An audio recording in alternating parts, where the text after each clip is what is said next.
من مصطفی فرهنگ هستم. خوشحالم که در جمع شما. دوست داشتم که آقای داوری حضور داشته باشن و این یک دقیقه کلام من رو هم بشنون و من هم رفتم که چون نرم ولی متاسفانه عصبانی بود. در جریان سال 80 من در مورد بحث نوحده میگم چون قبلش هم بحث کرده بودم، صحبتی ندارم. به عنوان یک اصلاح طلب اینجا دارم صحبت میکنم و در مورد نوحده نظر خودم میگم.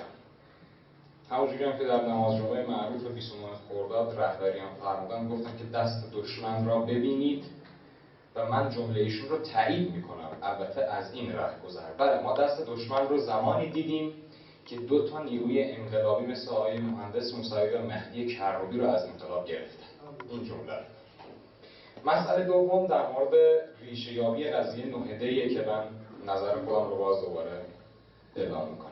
در مورد قضیه نوحده ما اینجوری باید برخورد بکنیم با این اتفاقی که افتاد، اینه که مردم ما یک مردم مذهبی هستند. بافتشون از اون زمان مذهبی بوده.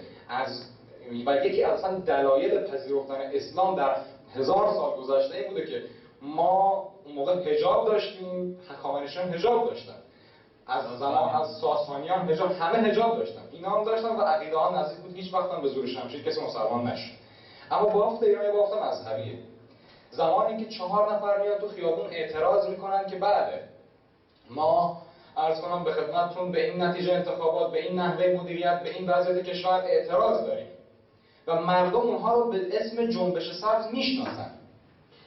حالا یک سری افراد زمانی که بریزن تو خیابون دیگه الان مثلا کوچه بغلی هم اگه دعوا بشه همه میگه ای اینا جنبش سبزی‌ها هستن، ریختن دارن تظاهرات میکنن.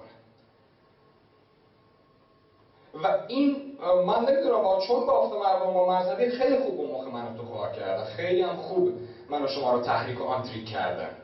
وقتی که من میتونم آقا پول بدم ساندیس بدم، اینا که تخصص دارن تو بحث ساندیس و اینا، من میتونم پول بدم ساندیس بدم، آقایون بریزید پرچم امام حسین هم آتیش بزنید، دستبند سبز هم ببندید. ولی آیا این دستبند سبز و اون کسی که پرچم امام حسین آتیش زد اون کسی بود که به نتیجه انتخابات اعتراض داشت؟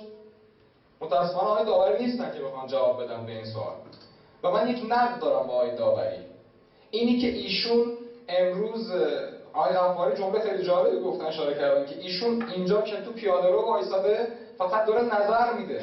خب تویی که داری نظر میدی پرچمت چیه؟ لیبلت چیه؟ مارکت چیه؟ تو مشاور احمدی نژادی.